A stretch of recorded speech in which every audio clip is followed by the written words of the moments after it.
ഒരുക്കിയത് പ്രതീക്ഷിച്ചതല്ലായിരുന്നു. 2 ദിവസം മുമ്പ്, കുറച്ച് നാൾ മുമ്പ് എൻ്റെ അടുത്ത് എബിൻ ബ്രദർ പറഞ്ഞിരുന്നു. എന്നാലും ഞാൻ എങ്ങനെ മാറ്റി മാറ്റി മാറ്റി കൊണ്ടുവന്നു. മെനഞ്ഞാന്നാണ് എൻ്റെ അടുത്ത് ഇത് വ്യക്തമായിട്ട് പറയുന്നത്. ഞാൻ അവിടെ ഒഴിയാൻ നോക്കിയതാണ്. എന്നാലും ദൈവത്തിൻ്റെ ഹിതപ്രകാരം ഞാൻ എനിക്കറിയാവുന്ന ഭാഷയിൽ, എൻ്റെ കോമൺ ലാംഗ്വേജിൽ നിങ്ങൾക്ക് പ്രയോജനത്തക്ക രീതിയിൽ എനിക്ക് പറയാവുന്നത് ഞാൻ പറയാം. ദൈവമഹത്വം ഉണ്ടായിരിക്കട്ടെ എന്ന് പ്രാർത്ഥിക്കുന്നു. കാരണം എൻ്റെ മുമ്പിൽ ഇരിക്കുന്നത് നല്ല ദൈവദാസന്മാരും ദൈവവചനം അറിയാവുന്ന കുഞ്ഞുങ്ങളുമാണ്.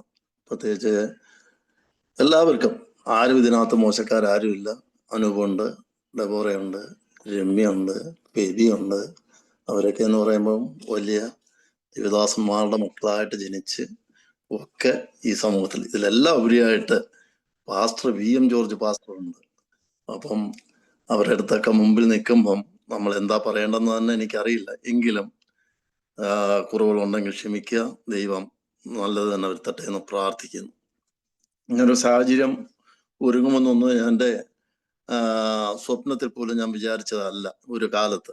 കാരണം ഞാൻ ഒരു ഓർത്തഡോക്സ് പശ്ചാത്തലത്തിൽ ജനിച്ച് വിദ്യാഭ്യാസമൊക്കെ പൂർത്തിയാക്കി ഞാൻ ഒരു കാരണവശാലും ഒരു ബന്ധക്കോസ്ത് വിശ്വാസത്തിലോ അല്ലെങ്കിൽ ഒരു ഇതിലോ വരണമെന്ന് ഞാൻ ഒരിക്കലും തീരുമാനിച്ചിട്ടില്ല. എൻ്റെ കുടുംബത്തിൽ വേറെ ബന്ധക്കോസ്തിൽ എൻ്റെ അങ്കിളുണ്ട്. എൻ്റെ അമ്മയുടെ മൂത്ത ബ്രദറാണ് ആദ്യമായിട്ട് വന്നത്. പുള്ളി ഈ അടുത്ത സമയത്താണ് നിത്യതയിൽ ചേർക്കപ്പെട്ടത്. 96-ാമത്തെ വയസ്സിലാണ് ചേർക്കപ്പെട്ടത്. അദ്ദേഹമാണ് 20-ാമത്തെ വയസ്സിലെ പോയെങ്കിൽ ഞങ്ങളെ ആരെയും അദ്ദേഹം നിർബന്ധിച്ചിട്ടൊന്നുമില്ല. ഇങ്ങനെ ബന്ധക്കോസ്തിൽ വരണം എന്ന് നിർബന്ധിച്ചിട്ടില്ല. അത് എന്താണെന്ന് ചോദിച്ചാൽ അദ്ദേഹം പറയുന്നത്, അങ്ങനെ നിർബന്ധിച്ചു കൊണ്ടുവരേണ്ടതല്ല, ഇത് രുചിച്ചറിഞ്ഞ് വരുന്നവർക്ക് മാത്രമേ ഇതിൽ നിൽക്കാൻ പറ്റുകയുള്ളൂ, അല്ലെങ്കിൽ ഒരു അനുഭവത്തിൽ കൂടി മാത്രമേ ഇത് നിൽക്കാൻ പറ്റുകയുള്ളൂ എന്നിങ്ങനെ പല പ്രാവശ്യവും ഞങ്ങളുടെ അടുത്ത് പറഞ്ഞിട്ടുണ്ട്. എന്നാൽ ഞാൻ എൻ്റെ കോളേജ് വിദ്യാഭ്യാസത്തിന് ശേഷം എൻ്റെ മാതാവിനും പിതാവിനും ഏറ്റവും വലിയ ആഗ്രഹമായിരുന്നു ഞാനൊരു കോളേജ് അധ്യാപകനാവുക എന്നുള്ളതായിരുന്നു ഏറ്റവും വലിയ ആഗ്രഹം എന്ന് പറയുന്നത്. ഞാൻ ഡിഗ്രിയും PG ഒക്കെ പഠിത്തമൊക്കെ കഴിഞ്ഞ് കുറച്ച് കാലം കഴിഞ്ഞ് വിവാഹം കഴിഞ്ഞ് ആ സമയത്ത് ഞാനൊരു സാക്ഷ്യമായിട്ട് കുറച്ച് കാര്യങ്ങൾ പറയാം. എല്ലാം പറയാനുള്ള നേരമില്ല, കുറച്ച് കാര്യങ്ങൾ പറയാം. എനിക്ക് ആദ്യത്തെ ഒരു കുട്ടി ഉണ്ടായതിന് ശേഷം അവന് ഈ ടോൺസ്ലേറ്റ്സിന്റെ പ്രശ്നം. ടോൺസ്ലേറ്റ് എന്ന് പറയുമ്പോൾ വലിയ പ്രശ്നമാണ്. എൻ്റെ വീട്ടിൽ നിന്ന് ഏതാണ്ട് 8 കിലോമീറ്ററിനപ്പുറമാണ് പുനലൂർ ടൗൺ, പുനലൂർ സിറ്റിക്കകത്ത് നിൽക്കുന്നത്. ഒരു ലെഫ്റ്റിലോട്ട് പോയാലും റൈറ്റിലോട്ട് പോയാൽ കൊട്ടാരക്കൽ ടൗൺ. അപ്പൊ ഇവനെ സ്കൂളിൽ ചേർക്കുമ്പോൾ ഈ ടോൺസ്ലേറ്റ് കൂടി, അങ്ങനെ അത് ഓപ്പറേഷൻ ചെയ്യണം. അന്ന് LKG പഠിക്കുന്നേ ഉള്ളൂ. ഓപ്പറേഷൻ ചെയ്യണമെന്ന് പറഞ്ഞ് അവനെ ഇപ്പം ഡോക്ടറൊക്കെ പറയുമ്പോഴും അവസാനം പറഞ്ഞു സ്കൂളിനടുത്ത് ഒരു വീടെടുത്ത് വാടകയ്ക്കെടുത്ത് താമസിച്ച്, അല്ലെങ്കിൽ ഇവന് ഈ തണുപ്പ് കൊണ്ട് അത് കൂടത്തേ ഉള്ളൂ എന്ന് പറഞ്ഞ് ഞാൻ അങ്ങനെ ഒരു വീട്ടിൽ നിന്ന് മാറി ഒരു വീട്ടിൽ താമസം ആരംഭിച്ചു. ആ വീട്ടിൽ താമസം ആരംഭിക്കുക എന്ന് പറയുമ്പം ആ വീട് ഒരു പെന്തക്കോസ്ത് ഭവനമായിരുന്നു. എൻ്റെ കൂടെ പഠിച്ച എൻ്റെ ഒരു സുഹൃത്തിൻ്റെ ഭവനമായിരുന്നു. ആ ഭവനത്തിൽ ഒരിക്കൽ മിക്കവാറും എല്ലാ ദിവസങ്ങളും പാസ്റ്ററുണ്ട്, ആ വീട്ടിലെ പാസ്റ്ററുണ്ട്. മിക്കവാറും എല്ലാ ദിവസവും ഫാസ്റ്റിംഗ് പ്രയറൊക്കെ നടക്കുമ്പം ഒരു ദിവസം അവിടെ ഒരു ദേവദാസൻ ശുശ്രൂഷിക്കാനായിട്ട് കടന്നു വന്നു.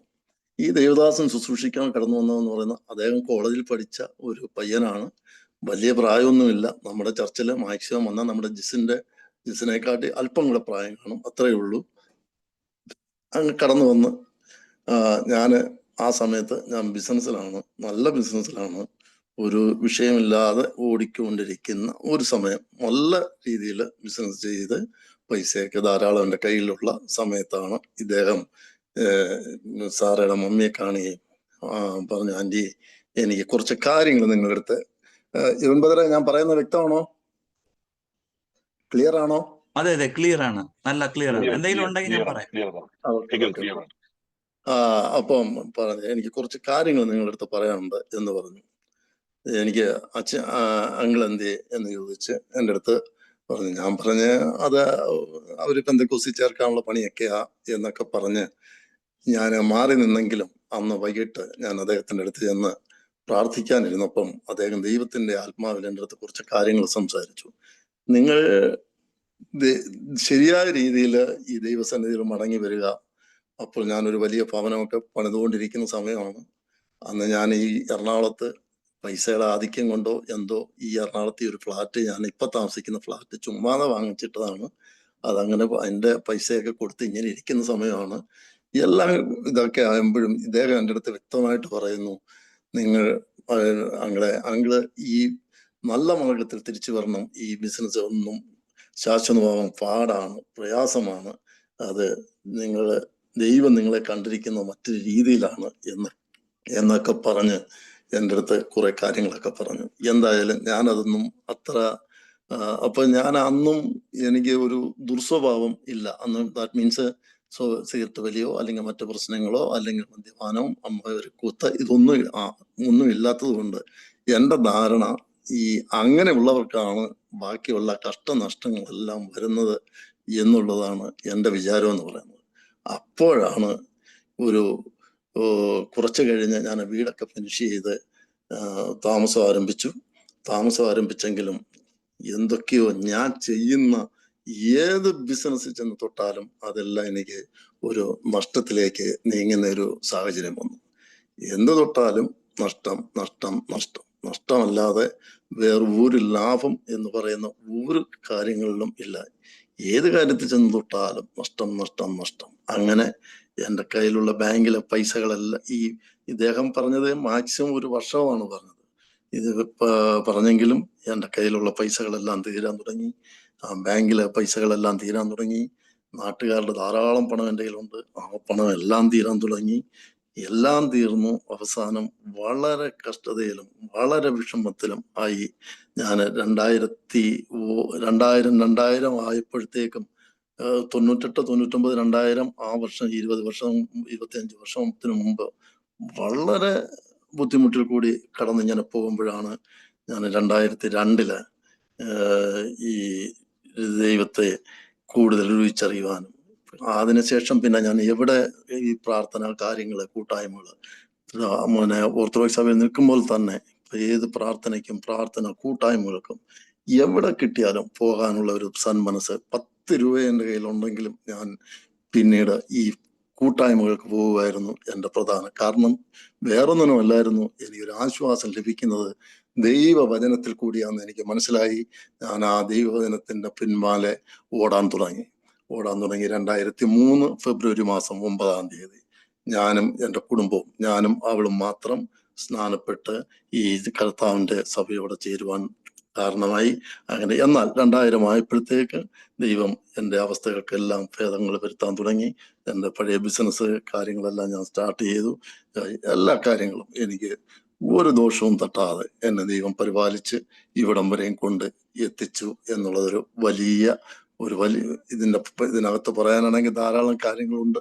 എങ്കിലും ദൈവം എല്ലാം ചന്തവും ഉചിതമായിട്ട് ചെയ്ത് ഇവിടം വരെ കൊണ്ടുവന്ന് ഞാൻ ഈ അടുത്ത സമയത്താണ് സകല ബിസിനസ്സുകളും നിർത്തി എൻ്റെ സെയിൽ ടാക്സ്, ഇൻകം ടാക്സ്, അങ്ങനെയുള്ള എല്ലാ വിഷയങ്ങളും ഗവൺമെന്റിൽ നിന്ന് എല്ലാം എഴുതി കൊടുത്ത് കറക്റ്റ് ക്ലിയർ ചെയ്തിട്ടാണ് ഞാൻ എൻ്റെ വാഹനങ്ങളെല്ലാം വിറ്റ് എല്ലാം സ്വസ്ഥമായതിനു ശേഷമാണ് പിന്നീട് ഞാൻ ഈ രാജ്യത്ത് കടന്നു വരുവാൻ ദൈവം സഹായിക്കുകയും കുഞ്ഞുങ്ങളോടൊപ്പമൊക്കെ ആയിരിക്കാൻ ദൈവം സഹായിക്കുകയും ചെയ്തു.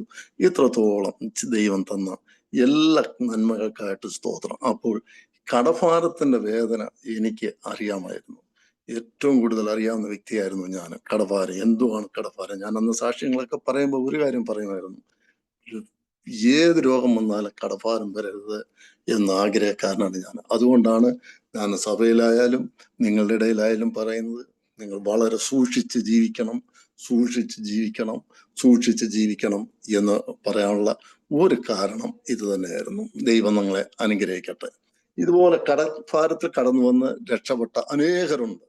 പിന്നീട് അത് ലോകത്തിനും ദേശത്തിനും ഒക്കെ അനുഗ്രഹമായി മാറിയ അനേകരെ എനിക്ക് വ്യക്തിപരമായിട്ട് അറിയാം.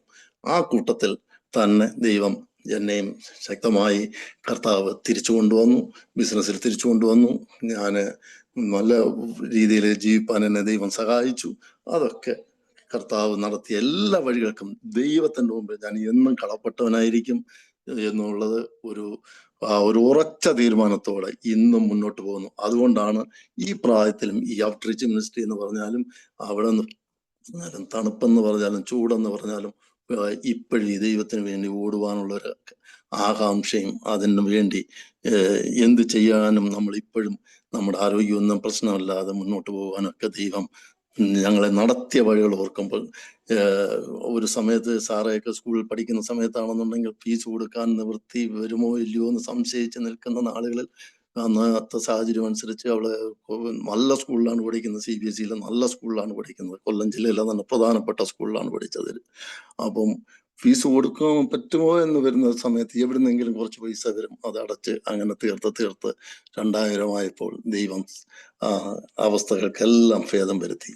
എൻ്റെ 5 വർഷക്കാലം എന്ന് പറഞ്ഞാൽ ഞാൻ ജീവിതത്തിൽ അനുഭവിച്ചതിൽ ഏറ്റവും ഇരുണ്ട കാലഘട്ടം ആ 5 വർഷമായിരുന്നു. എന്നാൽ അവിടെ നിന്നെല്ലാം ദൈവം മാറ്റം വരുത്തി. ദൈവം ഇവിടം വരെ കൊണ്ടുവന്ന ദൈവത്തിന്റെ വലിയ വിശ്വസ്തത, അത് നിങ്ങൾക്ക് ഞാൻ ഒരു കാര്യം ഉറപ്പ് പറയാം, മുമ്പേ അവന്റെ രാജ്യവും നീതി അന്വേഷിച്ചാൽ അവൻ നിനക്ക് തരേണ്ടത് എല്ലാം തന്ന് നിന്നെ പോറ്റി പുലർത്തി നിനക്ക് അധികം വരുത്തുന്ന ഒരു ദൈവം ഇന്നുകൊണ്ടെന്ന് ഞാൻ പൂർണ്ണമായി വിശ്വസിക്കുന്നു. ദൈവം നിങ്ങളെ ആ രീതിയിൽ തന്നെ അനുഗ്രഹിക്കട്ടെ. പ്രത്യേകിച്ചും ഇന്നത്തെ സാഹചര്യത്തില് കാനഡയിലെ ഈ പഠിക്കുന്ന കുഞ്ഞുങ്ങൾ ധാരാളമുണ്ട്, കുഞ്ഞുങ്ങൾ ധാരാളമുണ്ട്. അവർക്കൊക്കെ പല ആവശ്യങ്ങളും പ്രശ്നങ്ങളും പ്രയാസങ്ങളുമായിട്ട് മുന്നോട്ട് പോകുന്ന ഒരു കാലഘട്ടത്തിലാണ് ഇന്ന് നമ്മൾ ആയിരിക്കുന്നത്.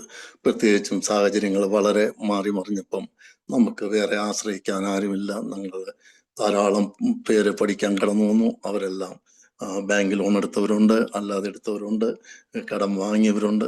എനിക്കറിയാം അങ്ങനെ ധാരാളം പേര് കടന്നു വന്നിട്ടുണ്ട്. ആ കുഞ്ഞുങ്ങൾക്കെല്ലാം ഒരു കാര്യം ഉറപ്പ് പറയുന്നു, ഈ ദൈവത്തെ പിൻപറ്റി മുറുകെ പിടിച്ച് നടന്ന് ദൈവത്തോട് അഭയാചന കഴിച്ചാൽ ദൈവം നിനക്ക് വേണ്ടി ഇറങ്ങി വന്ന് നിങ്ങൾക്ക് വേണ്ടി ഇറങ്ങി വന്ന് ദൈവം അത്ഭുതം പ്രവർത്തിക്കുമെന്നുള്ളത് യാതൊരു സംശയവും വേണ്ട. അക്കാര്യത്തില് ഇതെന്റെ അനുഭവമാണ് ഞാൻ പറഞ്ഞത്. ദൈവം തക്ക സമയത്ത് അവന്റെ ബലമുള്ള ഭുജത്തിന്റെ കീഴിൽ താണിരുന്നാൽ നിന്നെ മാനിക്കുന്ന ഒരു ദൈവം ഇന്നുണ്ടെന്ന് പൂർണ്ണമായും ഞാൻ വിശ്വസിക്കുന്നു. അതിന്റെ ആധാരമായിട്ട് തന്നെ ഒരു വാക്യം ഞാൻ പറയട്ടെ. 2 രാജാക്കന്മാർ 4-ാം അധ്യായത്തിൽ നിന്ന് ചില വാക്യങ്ങളാണ് ഞാൻ ഉദ്ദേശിക്കുന്നതെന്ന് പറയുന്നത്. 2 രാജാക്കന്മാർ 4-ാം അധ്യായത്തില് അതിന്റെ പ്രവാചക ശിഷ്യന്റെ ഭാര്യമാരിലോട് ചോദിക്കുന്ന ഒരു ചോദ്യമുണ്ട്. ഏലീശ അവളോട്, ഞാൻ നിനക്ക് വേണ്ടി എന്ത് ചെയ്യണം? ഇതൊരു വല്ലാത്ത ചോദ്യം. ഞാൻ നിനക്ക് വേണ്ടി എന്ത് ചെയ്യണം? ദൈവനാമത്തിന് മഹത്വം ഉണ്ടാകട്ടെ. ഈ ചോദ്യം ആരെങ്കിലും കേട്ടിട്ടുണ്ടോ എവിടെങ്കിലും? കർത്താവ് നിന്റെ അടുത്ത് ചോദിക്കുക, ഞാൻ നിനക്ക് വേണ്ടി എന്ത് ചെയ്യണം? നമ്മുടെ അടുത്ത് ചോദിച്ചാൽ നമുക്ക് പ്രശ്നങ്ങളേ ഉള്ളൂ. അതേ ദൈവം ഏലീശ പ്രവാചകൻ ചോദിച്ച അതേ, തന്റെ ഭർത്താവ് മരിച്ചു, 2 മക്കളെ അവന്റെ കടക്കാര് പിടിച്ചുകൊണ്ട് പോകാൻ പോകുന്നു, ആകെ വിഷയം, അരി വാങ്ങിക്കാൻ നിവൃത്തിയില്ല, ഒന്നുമില്ല. പക്ഷെ ഒരു കാര്യം നിങ്ങൾ ഓർക്കണം, തന്റെ ഭർത്താവ് യഹോവ ഭക്തനായിരുന്നു. അപ്പൊ ഭർത്താവ് യഹോവ ഭക്തനായിരുന്നപ്പോൾ ദൈവം അവളെയും അവളുടെ കുടുംബത്തെയും ഓർത്തു. പ്രിയ ദൈവമക്കളെ, നിങ്ങൾ ഒരു കാര്യം ആലോചിക്കുക, കുടുംബം ഏറ്റവും മനോഹരമായിരിക്കണം. കുടുംബം ഏറ്റവും മനോഹരമാണെന്നുണ്ടെങ്കിൽ, കുടുംബത്തിൽ എന്തെങ്കിലും തകർച്ചയുണ്ടെങ്കിൽ ആ തകർച്ച ദൈവം ഏറ്റെടുക്കും, യാതൊരു സംശയവും വേണ്ട. ആ തകർച്ച ദൈവം ഏറ്റെടുക്കും. അതിന്റെ ഏറ്റവും വലിയ തെളിവാണ് 2 രാജാക്കന്മാരിൽ പറഞ്ഞത്, ഞാൻ നിനക്ക് എന്ത് ചെയ്യണം? ഞാൻ നിനക്ക് എന്ത് ചെയ്യണമെന്ന കർത്താവ് ചോദിച്ചതെന്ന് പറയുന്നത്. അതായത് ദൈവം പറഞ്ഞ എന്തുവാണ്? നിന്റെ വീട്ടിൽ എന്തുണ്ട്? What shall I do for you? നിനക്ക് ഞാൻ എന്താ ചെയ്യേണ്ടത്? Tell me. പറയാനാ പറഞ്ഞത്. What do you have in the house? നിന്റെ വീട്ടിൽ നിനക്ക് എന്താ ഉള്ളത്? ഇന്ന് എന്നെ വചനം കേൾക്കുന്ന എന്റെ ദൈവവചലെ, നിന്റെ കയ്യിൽ എന്താ ഉള്ളത്? നിന്റെ കയ്യിൽ ചിലപ്പോൾ ഒന്നും കാണുകയില്ല, അത് സമ്മതിച്ച്. പക്ഷെ കർത്താവ് നിന്റെ അടുത്ത് ചോദിക്കുക, ഞാൻ നിനക്ക് എന്താ ചെയ്യേണ്ടത്? നിങ്ങൾ പറയും, നിങ്ങളുടെ അടുത്ത് തന്നെ കർത്താവ് ചോദിച്ചാൽ അത് ഒരു ഉത്തരവേ പറയൂ, കർത്താവേ എനിക്കൊരു PR തരണം, കർത്താവേ എനിക്കൊരു നല്ല ജോലി തരണം, കർത്താവേ എൻ്റെ കുഞ്ഞിന്റെ അസുഖം മാറ്റണം, കർത്താവേ എൻ്റെ മോർഗേജ് എങ്ങനെ അടയണം, കർത്താവേ എനിക്ക് സഞ്ചരിക്കാൻ ഒരു വാഹനം തരണമേ, കർത്താവേ എൻ്റെ കോഴ്സ് പൂർത്തിയാകുമ്പോൾ എനിക്കൊരു ജോലി തരണമേ, കർത്താവേ എൻ്റെ വിഷയം ദൈവമേ നീ അറിയുന്നല്ലോ, നീ എനിക്കൊരു ജോലി തരണം, നീ എനിക്കൊരു PR തരണം, നീ എനിക്കൊരു വഴി ഒരുക്കണം, നീ എന്നെ കരുതണം, നീ എന്നെ കാണണം എന്നൊക്കെയാണ് നമുക്ക് പറയാനുള്ളത്. അത് അത് നമ്മുടെ ആവശ്യമാണെങ്കിൽ എൻ്റെ ദൈവം അത് കേൾക്കുക തന്നെ ചെയ്യും. എൻ്റെ ദൈവം അത് കേൾക്കുക തന്നെ ചെയ്യും. 2 പിള്ളേരെയും പിടിച്ചുകൊണ്ട് പോകാൻ തുടങ്ങുന്ന സമയത്ത് കർത്താവിൻ്റെ അടുത്ത് ആ പ്രവാചകി പറയുന്ന ആ സ്ത്രീ പറയുന്ന ഒരു കാര്യമുണ്ട്, എൻ്റെ കയ്യിൽ അല്പം മാത്രമേ എണ്ണയുണ്ട്, എൻ്റെ കയ്യിൽ അല്പം എണ്ണയുണ്ട്. ആ എണ്ണ എൻ്റെ കയ്യിൽ ആകെ അതേ ഉള്ളൂ. നിങ്ങൾ പറയും എൻ്റെ കയ്യിൽ ആകെ ഒരു സർട്ടിഫിക്കറ്റേ ഉള്ളൂ, എൻ്റെ കയ്യിൽ വേറെ ഒന്നും തരാനില്ല. എൻ്റെ കയ്യിൽ ഒഴിഞ്ഞൊരു കുറെ ബാങ്ക് അക്കൗണ്ട് മാത്രമേ ഉള്ളൂ, എൻ്റെ കയ്യിൽ വേറെ ഒന്നും തരാനില്ല. എനിക്ക് നാട്ടിലാണെന്നുണ്ടെങ്കിൽ കുറച്ച് കടമുണ്ട്, അത് മാത്രമേ എനിക്ക് തരാനുള്ളൂ, എനിക്ക് വേറെ ഒന്നും തരാനില്ല. ആ ദൈവം നിങ്ങളുടെ അടുത്ത് പറയുന്നു, നിങ്ങൾ അറയിൽ കയറി മുട്ടുമടക്കി മേലോട്ട് നോക്കാനാ പറഞ്ഞത്. അറയിൽ കയറി മുട്ടുമടക്കി മേലോട്ട് നോക്കിയാൽ ദൈവം നിന്നെ വിടുവിക്കും എന്നുള്ളതിന് യാതൊരു തർക്കവുമില്ല. എലീശ പ്രവാചകൻ ചെന്നു ആ സ്ത്രീ അടുത്ത് പറയുന്ന ഒരു കാര്യമുണ്ട്, നിങ്ങളൊരു കാര്യം ചെയ്യാൻ, നിന്റെ 2 മക്കളെയും കൂട്ടി നീ അകത്ത് കയറാനാ പറഞ്ഞത്. അകത്ത് കയറി പിന്നീട് ഒരു കാര്യം പറയുന്നു, പുറത്തു പോയി വെറും പാത്രങ്ങൾ വാങ്ങി കൊണ്ടുവന്നാൽ ഞാൻ നിനക്ക് നിറച്ചു തരാം. അപ്പം വെറും പാത്രങ്ങൾ വാങ്ങുന്ന ജോലി നമ്മുടെ ജോലിയാണ്, പ്രാർത്ഥിക്കുന്ന ജോലി നമ്മുടെ ജോലിയാണ്, പ്രവർത്തിക്കുന്ന ജോലി നമ്മുടെ ജോലിയാണ്, അന്വേഷിക്കേണ്ട ജോലി നമ്മുടെ ജോലിയാണ്. അന്വേഷിച്ചാൽ ദൈവം കണ്ടെത്തി തരും.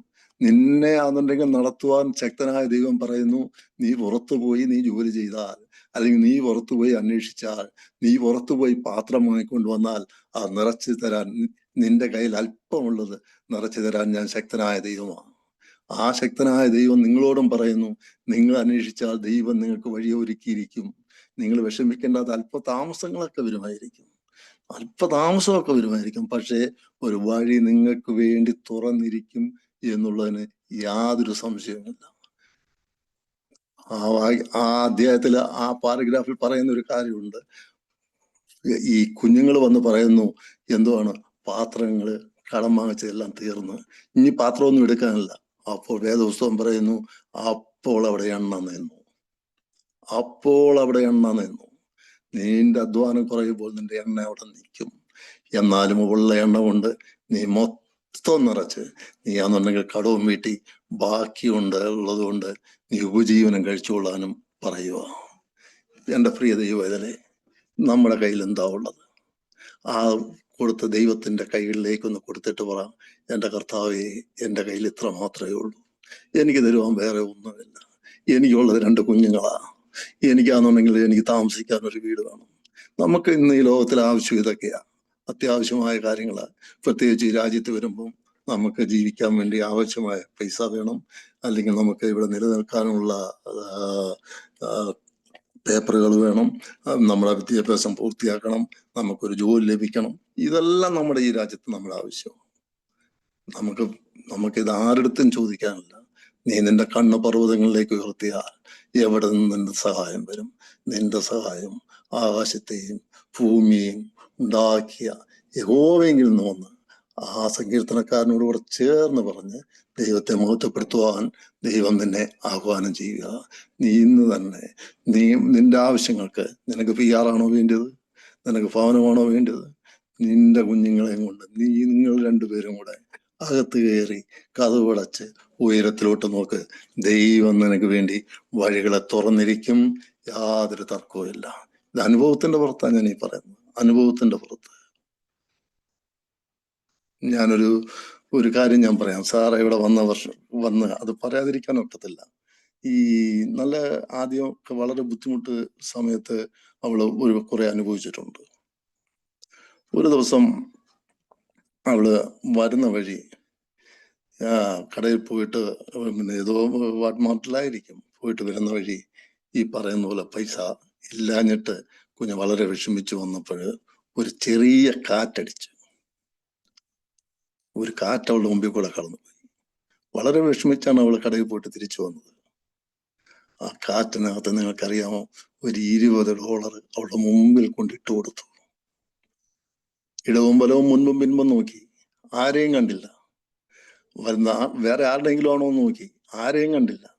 ഒരു കാറ്റടിച്ച് തൻ്റെ മുമ്പിൽ കൊണ്ട് ചെന്ന് $20 കൊടുത്ത് ആ $20 കൊണ്ട് കടയിൽ പോയി സാധനം വാങ്ങി തിരിച്ചു വന്ന അനുഭവം വരെ ഉണ്ട്. ദൈവവേദലേ, നിന്നെ പട്ടിണിക്കിടുവാൻ ദൈവം സമ്മതിക്കത്തില്ല.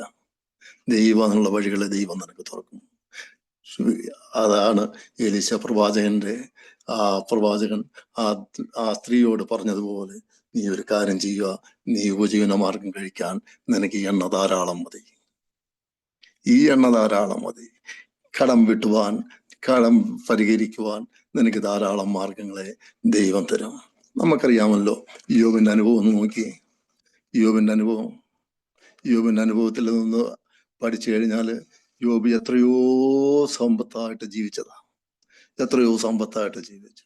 തൻ്റെ മക്കൾ മുഴുവനും മരിച്ചു. എന്നാൽ യോബിനെ സംബന്ധിച്ച്, യോബിനെ പോലെ ഏറ്റവും ക്വാളിറ്റി ഉള്ളൊരു മനുഷ്യൻ ഭൂമിക്ക് പുറത്തുണ്ടായിട്ടുണ്ടോ എന്ന് പോലും സംശയമാണ്. അത്രമാത്രം ക്വാളിറ്റിയിൽ ജീവിച്ച ഒരാള്. പക്ഷേ യോബിന്റെ ജീവിതത്തിൽ കടുത്ത ശോധനകൾ വന്നു. അവിടെ ഒരു കൊടുങ്കാറ്റാണ് അടിച്ചത്. ഒരു കൊടുങ്കാറ്റ് അടിക്കുമ്പോഴേ ഈ മക്കളെല്ലാം എവിടെയായിരുന്നു എന്ന് ചോദിച്ചാൽ, യോബിന്റെ സഹോദരന്റെ വീട്ടില് ഡിന്നർ കഴിച്ചുകൊണ്ടിരിക്കുമ്പോഴാണ് ഈ കൊടുങ്കാറ്റടിക്കുന്നത്. 10 മക്കളും മരിച്ചു. ഈ 10 മക്കളും മരിച്ച് അദ്ദേഹം രോഗിയായി. അദ്ദേഹത്തിന്റെ സർവ്വ സമ്പത്തും നശിച്ചു. അദ്ദേഹം ഒന്നുമില്ലാത്തവനായി മാറിയെങ്കിലും ഈ ദൈവത്തെ തള്ളിപ്പറയാതെ ഈ ദൈവം നല്ലവനാണ് എന്ന് രുചിച്ചറിഞ്ഞ് മുന്നോട്ട് പോയ തൻ്റെ ഭക്തന്റെ ജീവിതത്തില് ആ നഷ്ടപ്പെട്ടതിന്റെ ഇരട്ടി മടക്കി കൊടുത്തൊരു ദൈവമാണ് നമ്മുടെ ദൈവം. Praise the Lord. കർത്താവേ, പക്ഷേ ഒരു കാര്യം നിങ്ങൾ ആലോചിച്ചോണം. ഇയ്യോബിന് ഈ പ്രശ്നം വരുമ്പോൾ ഇയ്യോബിന് വേണ്ടി പ്രാർത്ഥിക്കാൻ ഇയ്യോബിന് നല്ല 3 കൂട്ടുകാരെ, ഫ്രണ്ട്സ് കിട്ടി. ആ ഫ്രണ്ട്സ് തൻ്റെ ജീവിതത്തിൽ ഏറ്റവും വലിയ അനുഗ്രഹമായിരുന്നു. ഭാര്യ പോലും തള്ളിപ്പറഞ്ഞപ്പോൾ ഈ ഫ്രണ്ട്സ് കൂടെ ഉണ്ടായിരുന്നു. അവർ വളരെ നിലവിളിച്ച് കരഞ്ഞു. ഈ എത്രയോ അനുഭവത്തിൽ ആ ഫ്രണ്ട്സാണ് കൂടെ നിന്നത്. ഈ ഫ്രണ്ട്സ് കൂടെ നിന്ന് അവർക്ക് വേണ്ടി പ്രാർത്ഥിപ്പാനും അവർക്ക് വേണ്ടി ഉപസിപ്പാനും കൂടെ ഉണ്ടായിരുന്നു. അതാണ് നമ്മളെ ഈ ഔട്ട്റീച്ച് മിനിസ്ട്രിയുടെ ഒരു പ്രത്യേകത. അതാണ് ഇവ ചെയ്യേണ്ടത്. നമുക്കൊരു പ്രശ്നം വരുമ്പോൾ നമുക്ക് വേറെ നാട്ടുകാരും വീട്ടുകാരും ആരുമില്ല. നമുക്കുള്ളതെന്ന് പറയുന്നത് ഈ ദൈവമക്കൾ മാത്രമാണ്. ഈ ദൈവമക്കൾ നിങ്ങളുടെ കൂടെ നിന്നാൽ, ഞാൻ ഇപ്പം നാട്ടിലായാലും ഇവിടെ ആയാലും ശരി തന്നെ, ഈ ദൈവമക്കൾ കൂടെ നിന്ന് പ്രാർത്ഥിക്കുമ്പം ദൈവത്തിന്റെ ഒരു വലിയ പ്രവൃത്തി കാണുവാൻ ദൈവം സഹായിക്കും. അതിന് ഈ ഔട്ട്റീച്ച് മിനിസ്റ്റർ ഉപകരിക്കട്ടെ എന്ന് ഞാൻ പ്രാർത്ഥിക്കുക. മറ്റുള്ളവർക്കൊരു ആശ്വാസമായി തീരുവാൻ, മറ്റുള്ളവർക്കൊരു ആശ്രയമായി തീരുവാൻ കർത്താവ് നമ്മളെ സഹായിക്കണം. അതിനുവേണ്ടി ഇതിനകത്ത് കൂടുന്ന എല്ലാവരും പരസ്പരം ഓർത്ത് പ്രാർത്ഥിപ്പാൻ. നിന്റെ വിഷയം എന്താണ്, എൻ്റെ വിഷയം എന്താണ്. പക്ഷെ അത് നമ്മൾ പബ്ലിസിറ്റി അടിച്ച് നടക്കാനല്ല. ആ വിഷയമാണെന്നുണ്ടെങ്കിൽ അത് ഏറ്റെടുത്ത് നമുക്ക് മുമ്പോട്ട് പോയാൽ നമ്മുടെ ഈ മിനിസ്ട്രിയിൽ വലിയ മാറ്റങ്ങൾ ഉണ്ടാകും. ചെറിയൊരു ഗ്രൂപ്പ് വലിയ ഗ്രൂപ്പായി മാറാൻ അത് ഏറ്റവും വലിയ ഒരു കാരണമായി മാറുമെന്നുള്ളത് ഞാൻ പൂർണ്ണമായി വിശ്വസിക്കുന്നു. അതിനായിട്ട് ദൈവം തമ്പുരാൻ നമ്മളെ എടുത്ത് ഉപയോഗിക്കട്ടെ. അതിന് നേതൃത്വം കൊടുക്കുന്ന വിജയ് ബ്രദറായാലും എബിനായാലും അവർക്ക് അതിനുള്ള ശക്തിയും കൃപയും കൊടുക്കട്ടെ. അതിൻ്റെ പുറകിൽ നിന്ന് നമ്മൾ പ്രവർത്തിച്ചാൽ മറ്റുള്ളവർക്കൊരു ആശ്വാസമായിരിക്കും, അത് മറ്റുള്ളവർക്കൊരു ആശ്രയമായിരിക്കും. ഇയ്യോബിന്റെ ജീവിതത്തിൽ അതാണ്. ഇയ്യോബിനാണെന്നുണ്ടെങ്കിൽ 3 കൂട്ടുകാരെ കിട്ടി. അതുപോലെ തന്നെയാണ് ഈ എലീശ പ്രവാചകൻ വീണ്ടും ഈ ശൂന്യംകാരത്തിയുടെ വീട്ടിൽ പോവുക. ശൂന്യംകാരത്തി എന്ന് പറഞ്ഞ സ്ഥലത്ത് വീട്ടിൽ പോകുമ്പം ധനികയായ ഒരു സ്ത്രീയായിരുന്നു ആ സ്ത്രീ. പക്ഷേ ദൈവമക്കളെ സ്വീകരിപ്പാനും ദൈവമക്കൾക്ക് അവർക്ക് ഭക്ഷണം കൊടുക്കാനും ഒക്കെ വളരെ താല്പര്യമുള്ള ഒരു സ്ത്രീയായിരുന്നു ഈ ശൂന്യംകാരത്തി. പക്ഷെ ശൂന്യംകാരത്തിയുടെ അവസ്ഥയൊന്നും ഈ ദൈവപുരുഷന് അറിയത്തില്ല. ഈ ദൈവപുരുഷന്റെ കൂടെ മറ്റൊരു ആളും ഉണ്ടായിരുന്നു, ഗേഹസി. അതാണ് 2 or 3 പേര് നിന്റെ നാമത്തിൽ കൂടുന്നിടത്താണ് ദൈവം ഇറങ്ങി വരുന്നത്. ഈ എലീശയുടെ കൂടെ സഞ്ചരിച്ച ഒരു വ്യക്തിയായിരുന്നു ഗേഹസി. ഇദ്ദേഹം കൂടെ വീണ്ടും ഭക്ഷണം കഴിപ്പാനായിട്ട് ആ വീട്ടിൽ കയറിയപ്പം ചോദിക്കുന്ന ഒരു ചോദ്യമുണ്ട്, നീ ഞങ്ങളെ എങ്ങനെ തിരിച്ചറിഞ്ഞു? ഈ ദൈവപുരുഷനാണെന്ന് ഈ ശൂന്യംകാരത്തിക്ക് എങ്ങനെ തിരിച്ചറിയാൻ സാധിച്ചു? ആളുകളെ തിരിച്ചറിയാനുള്ള കൃപ, ഒരു വരത്തിന് വേണ്ടി നിങ്ങൾ പ്രാർത്ഥിച്ചോണം. എല്ലാവരും വഴിയെ പോകുന്നവരെ പിടിച്ചു കയറ്റണമെന്നല്ല ഞാൻ പറഞ്ഞത്. ആളുകളെ തിരിച്ചറിയാനുള്ള കൃപയും വരവും നിങ്ങൾ പ്രാർത്ഥിച്ചെടുക്കണം. അതിനുവേണ്ടി നിങ്ങൾക്ക് തന്നെ മനസ്സിനകത്ത് ദൈവമേ ഇത് യഥാർത്ഥ ദൈവപുരുഷനാണോ അല്ലയോ എന്ന് തിരിച്ചറിയാനുള്ള ഒരു കൃപ നിങ്ങൾക്കുണ്ടായിരിക്കണം. ശൂന്യംകാരത്തിക്ക് ആ ഒരു കൃപയുണ്ടായിരുന്നുകൊണ്ടാണ് ഈ പ്രവാചകനെ വിളിച്ച് വീട്ടിൽ കയറി ഭക്ഷണം കഴിപ്പാനും അവർക്ക് വേണ്ടി കിടക്കുവാനൊരു അവസരങ്ങൾ ഒരുക്കി കൊടുക്കാനും ഒക്കെ ദൈവം സാധിച്ചത്. പക്ഷേ ഈ പ്രവാചകന്റെ കൂടെ ഒരു വ്യക്തിയും കൂടെ ഉണ്ടായിരുന്നു. അദ്ദേഹം ഒറ്റയ്ക്കല്ലായിരുന്നു പോയത്, അദ്ദേഹത്തിന്റെ ബാല്യക്കാരുണ്ടായിരുന്നു. ആ ബാല്യക്കാരന്റെ പേരായിരുന്നു ഗേഹസി. ഗേഹസിയുടെ അടുത്ത് ഈ പ്രവാചകൻ പറയുന്നുണ്ട്, അവളെ വിളിക്ക്, അവൾക്ക് എന്തുകൊണ്ട് വിഷയങ്ങളെന്ന് ചോദിച്ചപ്പം അവള് പറയുന്നു, നിനക്ക് എന്ത് വേണമെന്നാ ചോദിക്കുന്നത്, ഞാൻ നിനക്ക് എന്ത് ചെയ്തു തരണം, എന്താണ് നിന്റെ പ്രശ്നമെന്ന് പ്രവാചക ശിഷ്യന്റെ ഭാര്യ എടുത്ത് ചോദിച്ചപ്പോൾ ഇദ്ദേഹം ഇവിടെ ചോദിക്കുകയാണ്, ഞാൻ നിനക്ക് എന്ത് ചെയ്യണം, നിനക്ക് വേണ്ടി എന്താ ചെയ്യേണ്ടത്? കാര്യം പറഞ്ഞു, അവിടെ മക്കളാ പ്രശ്നം. ആ പ്രവാചകൻ പറയുക, അടുത്ത വർഷം നീ ഒരു കുഞ്ഞിനെ അണയ്ക്കും. പ്രിയ ദൈവമക്കളെ, നിങ്ങളെടുത്ത് ഇന്ന് ഇതിൽ കൂടിയിരിക്കുന്ന എല്ലാവരുടെ അടുത്തും കർത്താവ് ചോദിക്കുക, ആദ്യമേ ചോദിച്ചു നിനക്ക് എന്താ പ്രശ്നം, നിനക്ക് എന്താ വേണ്ടത്? രണ്ടാമത് ചോദിക്കുന്നു, നിനക്ക് വേണ്ടി ഞാൻ എന്താ ചെയ്യേണ്ടത്? നിനക്ക് വേണ്ടി ചെയ്യാൻ ഉള്ളത് ദൈവം ചെയ്യാൻ സർവശക്തനായ ദൈവത്തെ നമ്മൾ വിളിക്കുന്നത്. ശൂന്യകാര്യത്തെ എടുത്ത് പറയുന്നു, നീ അടുത്ത വർഷം, ഇവരെല്ലാം പ്രായം കൊണ്ട് പ്രായമുള്ളവരാ, വയസ്സ് എന്നവരാ, ഒരു കാരണവശാലും നടക്കാത്ത കാര്യങ്ങളാ. എന്നാൽ അസാധ്യങ്ങളെ സാധ്യമാക്കി തരുന്ന ദൈവം നിന്റെ വിഷയങ്ങളെ സാധ്യമാക്കുവാൻ ശക്തനായ ദൈവമാണെന്ന് ഞാൻ പൂർണ്ണമായി വിശ്വസിക്കുന്നു. നീ ഏത് വിഷയത്തിലാണ് ഭാരപ്പെടുന്നത് എന്നുള്ളത്, എന്ത് ചെയ്തു തരണം എന്നുള്ളത് അത് പറയേണ്ടത് നിങ്ങളാ. ദൈവത്തോട് പറ, ദൈവത്തോട് അഭയാചന കഴിക്കുക. നമ്മൾ മറ്റുള്ളവരുടെ അടുത്ത് അതും ഇതും പറഞ്ഞ് മനുഷ്യന്റെ പുറത്ത് പറഞ്ഞിട്ട് കാര്യമില്ലെങ്കിൽ ദൈവത്തോട് പറഞ്ഞിട്ട് പറ, കർത്താവേ എന്റെ വിഷയം ഇതാ, എന്റെ വിഷയം ഇതാ, എനിക്ക് വേണ്ടിയത് ഇന്നതാണ്, ഞാൻ ഈ രാജ്യത്തായിരിക്കുമ്പോൾ എനിക്ക് വേണ്ടത് ഇന്നതാണ്, എനിക്ക് വേണ്ടത് കൃപയാണ്, എനിക്ക് വേണ്ടത് പ്രാർത്ഥിപ്പാനുള്ള കൃപയാ, എനിക്ക് വേണ്ടത് ശുശ്രൂഷിപ്പാനുള്ള കൃപയാ, എനിക്ക് വേണ്ടത് മറ്റൊരു വയലേല സ്ഥലമാ. നീ കർത്താവിനോട് പറ, ദൈവം അത്ഭുതങ്ങളെ ചെയ്യുന്ന ദൈവമാണ്. പ്രായം കൊണ്ടോ പ്രായാധിക്യത്തിലോ നടക്കാത്ത കാര്യങ്ങളെ വരെ സാധ്യമാക്കി കൊടുത്ത ഒരു ദൈവമാ നമ്മുടെ ദൈവം. 4-ാം അധ്യായത്തിൽ തന്നെ 13-ാമത്തെ വാക്യത്തിലാ പറയുന്നത്, നിനക്ക് വേണ്ടി ഞാൻ എന്ത് ചെയ്യണം, നിനക്ക് വേണ്ടി ഞാൻ എന്താ ചെയ്യേണ്ടത്? കാര്യം പറഞ്ഞപ്പം പറഞ്ഞു, അടുത്ത വർഷം നീ ഈ സമയം ഒരു കുഞ്ഞിനെ അടയ്ക്കുമെന്ന് പറഞ്ഞു. ഞാൻ കർത്താവേ, ദൈവത്തിന്റെ ആത്മാവ് നിങ്ങളുടെ അടുത്തും പറയുന്നതാ, അടുത്ത വർഷം ഈ സമയമാകുമ്പം നിങ്ങളുടെ അവസ്ഥകൾക്ക് മാറ്റം വന്നിരിക്കും, മാറ്റം വന്നിരിക്കും, തീർച്ചയായിട്ടും മാറ്റം വന്നിരിക്കും. പ്രാർത്ഥിക്കുന്ന ദൈവവൈതലിനെ ഒരിക്കലും കൈവിടുന്ന ദൈവമല്ല നമ്മുടെ ദൈവം. എന്ന തന്ന ആത്മാവിനെ തിരിച്ചെടുക്കാനുള്ളൂ, അതും കൂടെ മനസ്സിലാക്കിക്കോണം. എന്ത് തന്നാലും അത് തിരിച്ചെടുക്കാനും കഴിവുള്ള ഒരു ദൈവമാണ് നമ്മുടെ ദൈവം എന്ന് പറയുന്നത്. എന്ത് തന്നാലും അത് തിരിച്ചെടുക്കാൻ കഴിവുള്ളതാ. ഇതേ ഗേഹസി, ഇതേ ശൂന്യംകാരത്തിക്ക് കൊടുത്ത കുഞ്ഞിനെ മടക്കി തിരിച്ചു വിളിക്കാനും ദൈവത്തിന് കഴിയും, അത് വീണ്ടും തിരിച്ചു കൊടുക്കുവാനും ദൈവത്തിന് കഴിയും എന്നുള്ളത് ഞാൻ പൂർണ്ണമായും വിശ്വസിക്കുന്നു. അപ്പോൾ നമ്മുടെ കയ്യിൽ നിന്ന് തിരിച്ചെടുക്കാനും തിരിച്ചു തരാനും തിരിച്ചു വാങ്ങിക്കാനും ഒക്കെ സാധിക്കും. അത് നമ്മൾ മനസ്സിലാക്കി മുന്നോട്ട് പോകണം. കർത്താവിന്റെ കരങ്ങളിൽ നമ്മൾ ഭദ്രമായിരിക്കും. നമ്മൾ ഫലമേൽപ്പിക്കുന്ന ഓരോ വിഷയത്തിനും ദൈവത്തിന്റെ ഒരു അത്ഭുത കരങ്ങള് കാണുവാൻ ദൈവം നമ്മളെ സഹായിക്കട്ടെ എന്ന് പറയുക. കർത്താവ് ഈ ലൂക്കോസിന്റെ എല്ലാം നമ്മളുടെ ജീവിതത്തിൽ നമ്മൾ വിചാരിക്കുന്ന ചെറുപ്പക്കാർക്ക് അതുകൊണ്ടാണ് നമുക്ക് വിഷയങ്ങളൊന്നും ഇല്ലാത്തെന്നുള്ളതാണ്. എന്നാൽ ഇത്രയും കാലമായിട്ട് നടക്കാതിരുന്ന കാര്യങ്ങളാണ് പിന്നെ ഈ ദേശത്തും ഈ രാജ്യത്തും എല്ലാം നടക്കുന്നതെന്ന് പറയുന്നത്. നമ്മൾ ഒരിക്കലും ചിന്തിച്ചില്ല നമ്മുടെ ഈ കാനഡ രാജ്യം ഇങ്ങനെ ആയി തീരുമെന്ന് നമ്മൾ ഒരിക്കലും ചിന്തിച്ചില്ല. എന്തെങ്കിലും ആരെങ്കിലും ചിന്തിച്ചോ നമ്മുടെ ഈ കാനഡ രാജ്യം ഇങ്ങനെ ആയി തീരുമെന്ന്, ഒരു അരക്ഷിതാവസ്ഥയിൽ പോകുമെന്ന് ആരെങ്കിലും ചിന്തിച്ചോ? ഒരിക്കലും ചിന്തിച്ചില്ല അല്ലേ? നമ്മൾ വിചാരിച്ചത് ഈ രാജ്യം ഏറ്റവും മനോഹരമാണ്, നമ്മൾ വിചാരിച്ചത് ഈ രാജ്യത്തിന് ഒന്നിനും കുറവില്ല, ഈ രാജ്യത്ത് കടന്നു വന്നാൽ എല്ലാം റെഡിയാണെന്ന് പറയുന്നു. പക്ഷേ കാര്യങ്ങളെല്ലാം തെറ്റിമറിഞ്ഞ ഒരു കാലത്ത് നീങ്ങുമ്പം ഇനി ഒരൊറ്റ ആശ്രയമുള്ളൂ, മനുഷ്യനിൽ ആശ്രയിക്കുന്നതിനേക്കാൾ യഹോവയിൽ ആശ്രയിക്കുന്നതാണ് നല്ലത്. പ്രഭുക്കന്മാരിൽ ആശ്രയിക്കുന്നതിനേക്കാൾ യഹോവയിൽ ആശ്രയിക്കുന്നതാണ് നല്ലത്.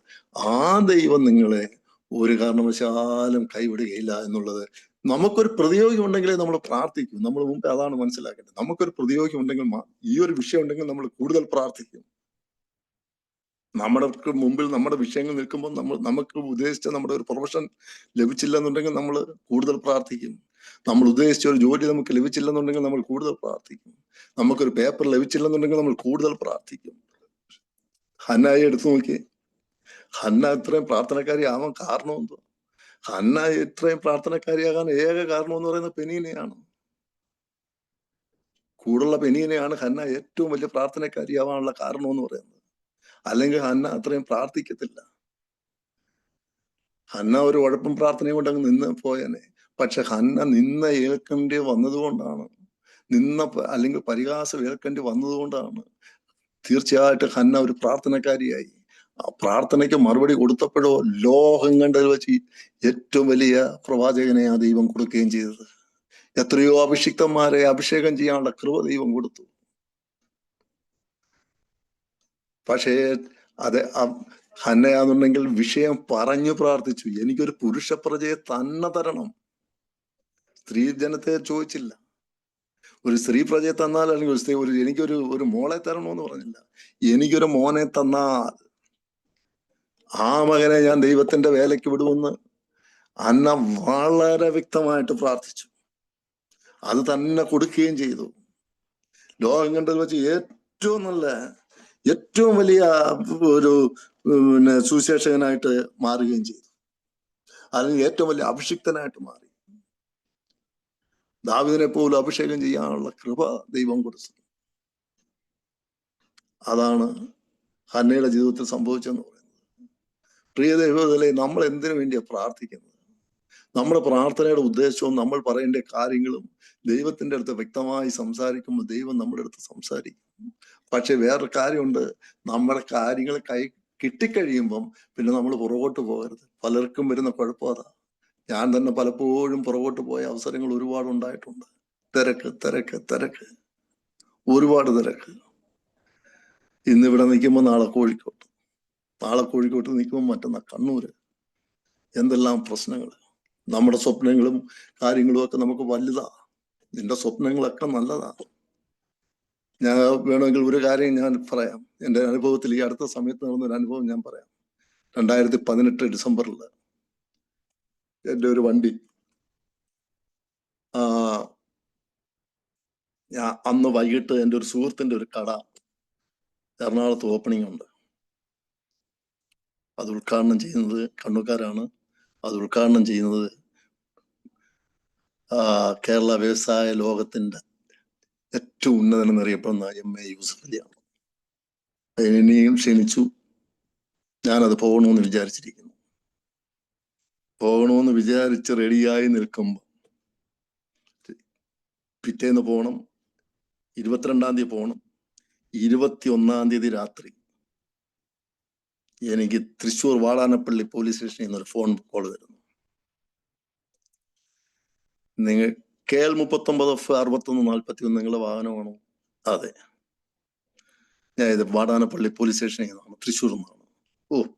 ഞാൻ വിചാരിച്ചത് എന്തുവാ പൊന്നെ, ഞാൻ അതിനകത്ത് എന്തോ വലിയ പ്രശ്നങ്ങൾ വല്ലതും ഉണ്ടോ എന്ന് വിചാരിച്ചു. എൻ്റെ അടുത്ത് പറയുക, ഒരു ആക്സിഡന്റ് പറ്റി വണ്ടി. ഞാൻ വിചാരിച്ചു മറിഞ്ഞോ സാർ? മറിഞ്ഞതല്ല, നിങ്ങളുടെ വണ്ടിയുടെ പുറകില് അയ്യപ്പന്മാരുടെ വാഹനം വന്ന് കയറി 13 പേര് അതീവ ഗുരുതരാവസ്ഥയിൽ. അതിൽ 3 പേരുടെ നില സംശയമാണെന്ന് പറയുന്നത്. രാത്രി 2 മണി. ദൈവത്തിലെ നമ്മുടെ കണക്കൂട്ടലുകൾ എവിടെയാ? എന്താണ് കണക്കൂട്ടല്? 3 ദിവസം അതിന്റെ പുറകെ ഞാൻ നടന്നു. 3 ദിവസം തൃശ്ശൂർ കൊച്ചി നടക്കുക. ഇത് പറഞ്ഞതിന്റെ സാരം, നമ്മുടെ കണക്കൂട്ടലുകളല്ല ദൈവത്തിന്റെ കണക്കൂട്ടൽ. ദൈവം നമ്മളെ ആക്കുന്നത് ദൈവത്തിന്റെ പദ്ധതി അനുസരിച്ചായിരിക്കും. എന്റെ കണക്കൂട്ടൽ അത് വേറെ പോയെങ്കിൽ ദൈവത്തിന്റെ കണക്കൂട്ടൽ അതല്ലായിരുന്നു. ദൈവം നമ്മളെ ആക്കുന്ന ഉത്തരവാദിത്വം എന്ന് പറയുന്നത് വല്ലാത്തൊരു ഉത്തരവാദിത്വം. അത് അതാണ് ഈ ഹന്നയെ സംബന്ധിച്ച് പറയാന്നുണ്ടെങ്കിലും ഈ ഹന്ന പ്രാർത്ഥിച്ച് പറഞ്ഞത് എന്തോന്ന് വെച്ച് കഴിഞ്ഞാല് എന്റെ ഹൃദയ യഹോവയിൽ ആനന്ദിക്കുന്നു. ഏതിനകത്താ യഹോവയിൽ ആനന്ദിച്ചത്? ശാമുവേലിനെ കിട്ടിയതിലാണ് യഹോവ ആനന്ദിച്ചത്. ശാമുവേലിനെ കിട്ടിയത് കൊണ്ട് മാത്രമല്ല, ശാമുവേൽ ഒരു ദൈവപുരുഷനായി മാറിയത് കൊണ്ടാണ് യഹോവയില് ആനന്ദിക്കാൻ ഉള്ള ഏറ്റവും വലിയ കാര്യം എന്ന് പറയുന്നത്. രണ്ടാമത് പറയുക, എന്റെ ഹൃദയ യഹോവയിൽ ആനന്ദിക്കുന്നു, എന്റെ കൊമ്പ് യഹോവയാൽ ഉയർന്നിരിക്കുന്നു. നമ്മുടെ കൊമ്പ് യഹോവയാൽ ഉയർന്നിരിക്കേണ്ടത്. അല്ല നമ്മളെ വാഹനത്തിലോ, ചില സമയം വാഹനത്തിലൊക്കെ കയറി ഞാനങ്ങ് പോവും. വാഹനം ഉണ്ടായതുകൊണ്ട് ഞാൻ ഇന്നാളായി അല്ലെങ്കിൽ അതായി എന്നൊക്കെ തോന്നിപ്പോവും. പക്ഷെ എന്ന് തോന്നിയിട്ടുണ്ടോ അന്നെല്ലാം ഗ്രഹപ്പിഴയും വന്നിട്ടുണ്ട്. എവിടെ തോന്നിയിട്ടുണ്ടോ അവിടെ എല്ലാം ഗ്രഹപ്പിഴയും വന്നിട്ടുണ്ട്. എവിടെ എല്ലാം ഗ്രഹപ്പിഴയും വന്നിട്ടുണ്ട്. അതുകൊണ്ട് എപ്പോഴും ഞാൻ പറയാനുള്ളത്, ഞാൻ നിങ്ങളുടെ അടുത്ത് പറയാനുള്ള ഒരു ഒരു ഒരു ഒരു ചെറിയ റിക്വസ്റ്റ് എന്ന് പറയുന്നത്, ചെറിയ റിക്വസ്റ്റിൽ ഒരു വലിയ റിക്വസ്റ്റ് എന്ന് പറയുന്നത്, ഈ കാനഡ രാജ്യത്ത് നിങ്ങൾ എന്തായി തീർന്നാലും, ആരായി തീർന്നാലും ഒരു കാര്യം ചെയ്തോണം, നിന്റെ ഹൃദയം യഹോവയിൽ ആനന്ദിക്കണം. അല്ലാതെ PR ആനന്ദിക്കരുത്, നിങ്ങൾക്ക് കിട്ടുന്ന ജോലിയിൽ ആനന്ദിക്കരുത്, നിങ്ങൾ സഞ്ചരിക്കുന്ന വാഹനത്തിൽ ആനന്ദിക്കരുത്, നിങ്ങൾക്ക് പാർക്കുന്ന ഭവനത്തിൽ ആനന്ദിക്കരുത്. നിങ്ങളുടെ ഹൃദയം യഹോവയിൽ ആനന്ദിച്ച് എന്ത് ചെയ്യണമെന്ന് വെച്ചാൽ, നിന്റെ കൊമ്പ് യഹോവയിൽ ഉയർന്നിരിക്കണം. നിന്റെ വായ് ശത്രുക്കളുടെ നേരെ വിശാലമാക്കും. അവന്റെ രക്ഷയിൽ ഞാൻ സന്തോഷിക്കുന്നു. യഹോവയുടെ രക്ഷയിലാണ് സന്തോഷിക്കുന്നത്. കർത്താവിന്റെ രക്ഷയിൽ സന്തോഷിക്കാൻ ദൈവം നിങ്ങൾക്ക് ഇടവരുത്തട്ടെ. ഏത് വിഷയം വന്നാലും നിന്റെ മുഖം കാണുമ്പോൾ അറിയുന്ന ഒരു ദൈവമാണുള്ളത്. അതാണ് നെഹമ്യാവിന്റെ അടുത്ത് പറഞ്ഞത്. നെഹമ്യാവ് എന്താണ് പറഞ്ഞത്? നെഹമ്യാവിന്റെ മുഖത്ത് നോക്കിയ പറഞ്ഞത്. രാജാവ് ചോദിച്ചത്, നിന്റെ മുഖം വാടിയിരിക്കുന്നത് എന്താ? നിന്നെ കാണുമ്പോൾ അറിയാം ദൈവത്തിന് നിന്റെ മുഖം എന്താ വാടിയിരിക്കുന്നത്. നിനക്ക് ദീനമൊന്നും ഇല്ലല്ലോ, നിനക്ക് ഒരു ദീനവും ഇല്ല. എങ്കിൽ പോലും നിന്റെ മുഖം വാടിയിരിക്കുന്ന നിന്നെ അറിയുന്ന ഒരു ദൈവമുണ്ട്. നീ അതാ മുമ്പേ മനസ്സിലാക്കേണ്ടത്. എന്റെ പ്രിയ കുഞ്ഞെ, നിന്നെ അറിയുന്ന ഒരു ദൈവമുണ്ട്. നിന്റെ മുഖം വാടിയാൽ അറിയാം, നിന്റെ മുഖം ക്ഷീണിച്ചാൽ അറിയാം, നിനക്കൊരു പ്രയാസം ഉണ്ടായാൽ ദൈവത്തിന് അറിയാം. ഉറപ്പ്. നിന്റെ മുഖം വാടിയിരിക്കുന്നത് എന്താ? നിങ്ങൾ ഇതാണ് പറയുന്നത്, മനുഷ്യൻ പുറമേ ഉള്ളത് നോക്കും, ദൈവമോ ഹൃദയങ്ങളെ അറിയുന്ന, ശോധന ചെയ്യുന്ന ഒരു ദൈവം, അഗ്നിജ്വാലയ്ക്കത്തോ കണ്ണുള്ള ദൈവം നിങ്ങളെ മൊത്തത്തിൽ പരീക്ഷിച്ചുകൊണ്ടിരിക്കുക. നിങ്ങളുടെ ഓരോ വേദനകളെ അറിയുന്ന ഒരു ദൈവം. നെഹമ്യാവിന്റെ അടുത്ത് ചോദിച്ചതുപോലെ എൻ്റെ പ്രിയ സഹോദരങ്ങളെ, നിങ്ങളുടെ അടുത്തും ചോദിക്കുക, നിന്റെ മുഖം വാടിയിരിക്കുന്നത് എന്താ? NPCയിൽ വരുന്ന കുഞ്ഞുങ്ങളുടെ അടുത്ത് എനിക്ക് ഒരു കാര്യമേ പറയാം, നിന്റെ മുഖം വാടിയിരിക്കുന്നത് എന്താ? നിനക്ക് എന്താ പ്രശ്നം? നമ്മളെ ചർച്ചിൽ നമ്മൾ അനർത്ഥം കണ്ടു, പക്ഷെ അത് കണ്ടുപിടിക്കാൻ നമുക്ക് ഒക്കാതെ പോയി. ആലോചിച്ചോണം, അനർത്ഥം നമ്മൾ കണ്ടതാ, പക്ഷെ അത് കണ്ടുപിടിക്കാൻ നമുക്ക് ഒക്കാതെ പോയി. നിന്റെ മുഖം വാടിയിരിക്കുന്നത് എന്തെന്ന് ഇതിനകത്തിരിക്കുന്ന ഓരോ വ്യക്തിയും, ഓരോരുത്തരും നിങ്ങളാന്നുണ്ടെങ്കിൽ മറ്റുള്ളവരുടെ മുഖത്ത് നോക്കിയിട്ട് ചോദിക്കണം, എൻ്റെ കുഞ്ഞെ നിനക്ക് എന്താ വിഷയം? അതങ്ങനെ ഇങ്ങനെ എന്ന് പറഞ്ഞാലും പറയും, നിനക്ക് അസുഖമൊന്നുമില്ല. അത് തിരിച്ചറിയാനുള്ള ഒരു കൃപ നമുക്കുണ്ടായിരിക്കണം. അത് തിരിച്ചറിയാനുള്ള ഒരു കൃപ നമുക്കുണ്ടായിരിക്കണം. എനിക്ക് വിജയെ കാണുമ്പോൾ എനിക്ക് ചോദിക്കാം, എന്താ വിജയ് പ്രശ്നം? ഒന്നുമില്ല അച്ഛാ. അത് തിരിച്ചറിയാനുള്ള ഒരു കൃപ ഉണ്ടാകണം. പ്രായമായിരിക്കുന്ന രായൻചാനെ കാണുമ്പോൾ എനിക്ക് ചോദിക്കാം, രായൻചാ സൗഖ്യമാണോ? ക്ഷീണമുണ്ടോ? നമുക്ക് ആ തിരിച്ചറിയാനുള്ള ഒരു കൃപ. ജോർജ് പാസ്റ്ററെ ശുശ്രൂഷ എങ്ങനെ ഇരിക്കുന്നു? തിരിച്ചറിയാനുള്ള ഒരു കൃപ. ഡോക്ടറെ എങ്ങനെയുണ്ട് കാര്യങ്ങൾ? തിരിച്ചറിയാനുള്ള ഒരു കൃപ. ഫെബിമോളെ എങ്ങനെയുണ്ട് കാര്യങ്ങൾ? ജോലി അനൂപിന്റെ കാര്യങ്ങൾ എങ്ങനെയുണ്ട്? അത് തിരിച്ചറിയാനുള്ള കൃപ. അവർക്ക് വേണ്ടി പ്രാർത്ഥിപ്പാനുള്ള ഒരു കൃപ ഉണ്ടെന്നുണ്ടെങ്കിൽ നമ്മൾ തീർച്ചയായിട്ടും നമ്മുടെ ഈ ശുശ്രൂഷ കൊണ്ട്, ഈ പ്രവർത്തനം കൊണ്ട് ദൈവം നമ്മളെ മാനിക്കുന്ന ഒരു ദൈവമുണ്ട്.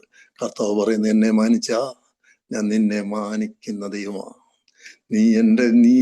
നീ ഒരു സ്റ്റെപ്പ് വെക്കുമ്പോൾ 2 സ്റ്റെപ്പ് വെക്കാൻ കഴിവുള്ള ഒരു ദൈവത്തെയാണ് നമ്മൾ വിളിക്കുന്നത്. ഏത് വിഷയമായാലും, എന്ത് വിഷയമായാലും. ചുരുങ്ങിയ സമയം കൊണ്ടാണ് ഞാൻ ഇതൊക്കെ പറഞ്ഞതെന്ന് പറഞ്ഞു. ഒരുപാട് കാര്യങ്ങൾ പറയാനുണ്ടെങ്കിലും സമയത്തിന്റെ ചുരുക്കം കൊണ്ട് ഞാൻ പറയട്ടെ, നിന്റെ ആവശ്യം എന്തുവാന്ന് നീ തുറന്നു പറയണം. കർത്താവ് ചോദിക്കുക, മോളെ ഞാൻ നിനക്ക് എന്ത് ചെയ്തു തരണം? ഞാൻ നിനക്ക് എന്ത് ചെയ്തു തരണം? ചോദിക്കുന്ന നിന്റെ മുഖം എന്താ വാടിയിരിക്കുന്നേ? അത് തിരിച്ചറിയാനുള്ള കൃപ നമുക്കുണ്ടാകട്ടെ. ദൈവം നമ്മളെ അനുഗ്രഹിക്കട്ടെ. കടന്നു വന്ന എല്ലാ ജനത്തിനെയും ദൈവം അനുഗ്രഹിക്കട്ടെ. ദൈവത്തിന്റെ സാന്നിധ്യത്തിന്റെ മറവിലായിരിക്കാൻ ദൈവം സഹായിക്കട്ടെ. ഒരു കാര്യം ഞാൻ പറയട്ടെ, ഒരു കാരണവശാലും ഒന്നിനെ കുറിച്ചും ചിന്തിക്കാതെ, ഒരു നിരാശയും മനസ്സിൽ വരാതെ, ദൈവം എല്ലാം നന്മയ്ക്കായി മാത്രമേ ചെയ്യൂ എന്നുള്ള ഒരു ഉത്തമ ബോധ്യം നമ്മുടെ മനസ്സിലുണ്ടെങ്കിൽ, നമ്മുടെ ഹൃദയത്തിലുണ്ടെങ്കിൽ, കരം പിടിച്ച് നടത്തുന്ന, കൈക്ക് പിടിച്ച് നടത്തുന്ന ഒരു ദൈവം ഇന്ന് നമ്മുടെ കൂടെ ഉണ്ട്. എത്രയോ ഭക്തന്മാരെ കൈപിടിച്ച് നടത്തിയ ദൈവം. ജോസഫിനെ നോക്ക്, എന്തെല്ലാം അനർത്ഥങ്ങൾ ഉണ്ടായി. ഈ അനർത്ഥങ്ങളുടെയൊക്കെ മധ്യേ ദൈവം എഴുന്നേൽപ്പിച്ച് നിർത്തിയ ഒരു കർത്താവുണ്ട്. ദാവീദിനെ നോക്ക്, എന്തെല്ലാം വിഷയങ്ങൾ നടന്നു. ആ വിഷയങ്ങളുടെ മധ്യേ മാനിച്ചൊരു ദൈവമുണ്ട്.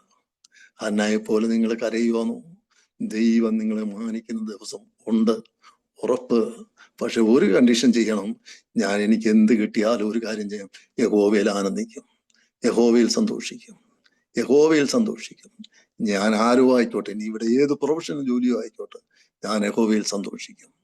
കർത്താവിന്റെ കൃപ നിങ്ങളോടൊപ്പം ഉണ്ടാകട്ടെ. ദൈവം ഇങ്ങനൊരു അവസരം ഒരുക്കിയതിനായിട്ടൊക്കെ നന്ദിയോടെ സ്തോത്രം ചെയ്ത് പ്രാർത്ഥിക്കുന്നു. നല്ലൊരു മെസ്സേജ് പറയാനുള്ളൊരു ടൈം ഒന്നും കിട്ടിയില്ല, എങ്കിലും ദൈവം ഇത് നിങ്ങൾ വിഷമിക്കേണ്ട, കർത്താവ് നിങ്ങളെ അനുഗ്രഹിക്കുക തന്നെ തന്നെ ചെയ്യും, ഉറപ്പ്. ആ ഒരു ഗ്യാരണ്ടി തരുന്നു. ദൈവം അനുവദിച്ചാൽ ഞാൻ അടുത്ത മാസം 18-ാം തീയതി 19-ാം തീയതി വെളുപ്പിന് ഇന്ത്യയിലേക്ക് കടന്നു പോവാണ്. യാത്രയിലേക്ക് ഓർത്ത് പ്രാർത്ഥിക്കണം. ഒരു വർഷക്കാലത്തോളം ഞാൻ നിങ്ങളുടെ കൂടെ ഉണ്ടായിരുന്നു.